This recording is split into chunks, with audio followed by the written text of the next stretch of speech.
This is one of the best years for one specific thing in your league. You're not going to want to miss it, man.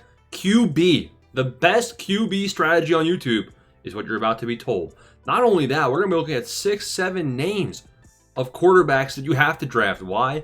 Because if you miss on these quarterbacks that we're going to talk about today, you're in what I like to call a dead zone. Now, you're not in a claw machine. The claw machine prize, your girlfriend's not watching. The claw machine prize is fine. You're not going to get it. It's dead zone. The quarterback, dead zone. Smash the like and subscribe button. Let's talk about the best quarterbacks that are poised to win us money in 2025. Listen, I really hate to do it, but the first four names we have to talk about are the first four quarterbacks going off boards. And it just so happens that their ADPs are on ESPN 28, 29, 30, 31. 3 out of 4 of those quarterbacks I really, really like. One of them I also like. So I hate to be a sheep. Say bah. I like the first 4 quarterbacks. I like their values. Take a look at Josh Allen. He's my first quarterback off the board. He's number 28 in your draft. Now, taking a look at what he did in the last 4 years, 5 years, last 5 years. QB3, QB1, QB3, QB1, QB. He's good. He's the top 3 quarterback in points per game no matter what, averaging around 22 or 23 points per game. It just gives you an elite advantage over the competition. Take a look at Lamar Jackson. It's the same thing. Now, which one of these guys do I like better? I probably like Josh Allen better because I think his floor is safer. Josh Allen is the safer pick in my eyes. Lamar Jackson, his floor is lower, maybe a bit more injury concerns with Lamar Jackson. And Lamar Jackson, I feel like the ceiling is higher. You saw him drop 25 points per game in 2024 as the QB1. He has maybe a chance to replicate that again. They bring in D-Hop. Isaiah Lee is going to take a step forward.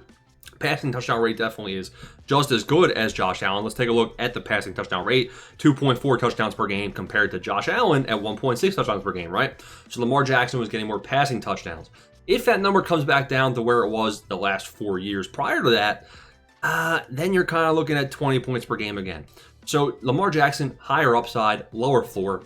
That's why I like Josh Allen slightly ahead of him, but either one of them, I like taking both of these guys at 28, 29, and ADP. We'll talk about why after we break down these next two. We're going to go with Jalen Hurts because Jalen Hurts, technically he's 31, Jen Daniels is 30, but I like Jalen Hurts as my QB3. Jalen Hurts, last couple of seasons, again, 20, 25, 21, 21. The tush push, it ain't banned. Jalen Hurts, touchdown rate on the ground, won the last 3 years, the last 3 seasons. Jalen Hurts, he passes the ball. A.J. Brown, Devontae Smith, one of the best top 3 wide receiver duos in the league. And Dallas Goedert, right? And Saquon. Saquon wasn't even involved as a receiver, but let's be real. Jalen Hurts gives you 1 rushing touchdown per game, 6 points in your lineup every single week. Just guaranteed before he even passes the football once. That is on a hold. Josh Allen's rushing touchdown rate, he's only had 2 years. Kind of comparable, maybe if you count his rookie season, right? He had 1 year, 2023, with the same rushing touchdown rate as Jalen Hurts. And even Josh Allen from 2020, 2022 was half of what Jalen Hurts has done the last 3 seasons. So Jalen Hurts is on a whole otherworldly level with that. And that's why Jalen Hurts is one of my favorite quarterback picks. Now, maybe a little bit less upside, but if the Eagles are going to be passing the ball more on a less favorable schedule this season, Jalen Hurts is poised to crush. I think Jalen Hurts has the potential to finish as the QB1. There, I said it. So Jalen Hurts probably my favorite pick. ADP of 30 and 31, and if he falls down boards even more, scoop him up. I'm taking him ahead of ADP. Jaden Daniels is the last name now. I don't know why Jaden Daniels goes ahead of Jalen Hurts. Rookie season finishes as QB6. Going into year 2, now the sophomore slump everyone's worried about. We saw it with CJ Stroud. Should you worry about Jaden Daniels? Harder schedule. You should be worried, but he also gave you 52 rushing yards per game. He's probably going to improve as a passer. Now, I am worried about him.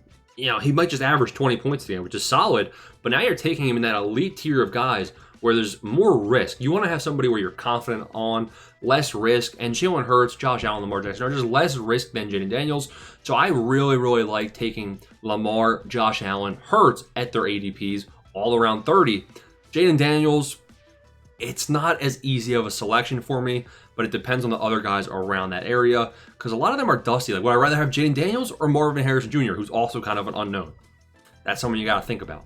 Now we go to the next tier of guys. Joe Burrow, I don't mind Joe Burrow's price, but we're not going to be talking about him. Baker Mayfield, we'll talk about him in a sec. Mahomes, pretty similar. Like Mahomes, I'm not a huge fan of Mahomes' value Joe Burrow, they're both good. They're both good options to take. Mahomes obviously hasn't had a great season in the last 2 years. Looking at what he did prior to those last 2 years, though, he has all the upside in the world. So Mahomes could be a good pick, but I actually like the guys after him. There's two tiers of quarterbacks. There's three. There's 3 tiers of quarterbacks that you can safely draft in this year. The first one is this tier of 4 guys. If you miss one of those 4, you can maybe get Burrow and Mahomes, and if you're happy with those guys, that's fine. My next tier is Baker, Kyler, and Bo Nix. All 3 of these guys are poised to break fantasy this year. So their ADPs are 88, 89, and are basically around 90. Baker Mayfield goes a little bit earlier. He's probably around like 85, 84. On ESPN, his ADP's broken right now when I'm recording this. It's like 66. Baker Mayfield had an insane touchdown rate, 2.4 touchdowns per game. If he regresses, it's going to come back down. So Baker Mayfield averaged almost 22 points per game. He was the QB4 finisher. If he comes back down to earth, which, I mean, he's only poised to repeat as long as Godwin comes back sooner rather than later, because you got Evans, you got Ibuka, you got Rashad White, and Bucky Irving now, both receivers in the rushing game, right? So Baker Mayfield's poised to have success. I like Baker Mayfield's price. Kyler Murray is going to help you on the ground, and Trey McBride had like basically no touchdowns. Marvin Harrison Jr. gonna improve in year 2, you'd expect. Very, very highly touted wide receiver prospect. So the Cardinals offense, their weapons are going to get better. They're going to be having more passing touchdowns because Kyler Murray's passing touchdown rate was the worst thing I've ever seen.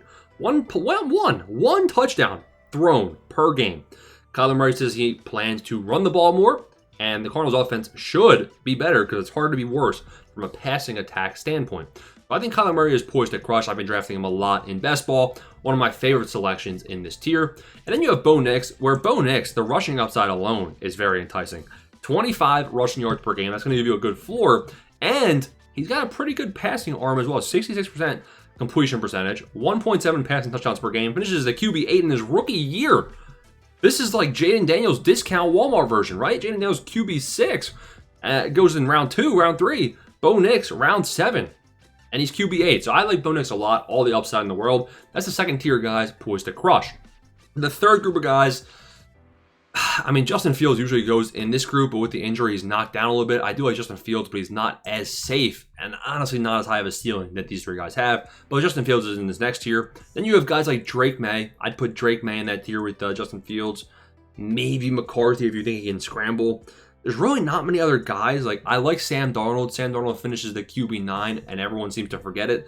Finishes as QB9, gets drafted as QB30 the next season. The math ain't mathing. So I like Darnold's value. I like McCarthy's value. Herbert could be fine. I mean, same thing with Goff as Sam Darnold. So Goff is QB14 right now. Finishes as QB7, but with Ben Johnson leaving, I'm a bit scared. It's hard to replicate the touchdown rate that Jared Goff had, but the Lions should still be good. I'm not so excited about chasing 19 points per game. I mean, it's a decent pick, but no rushing upside for Goff has me scared. Dak Prescott, I'm also not a huge fan of, but he does project out to be pretty good. Like, look at his finishes.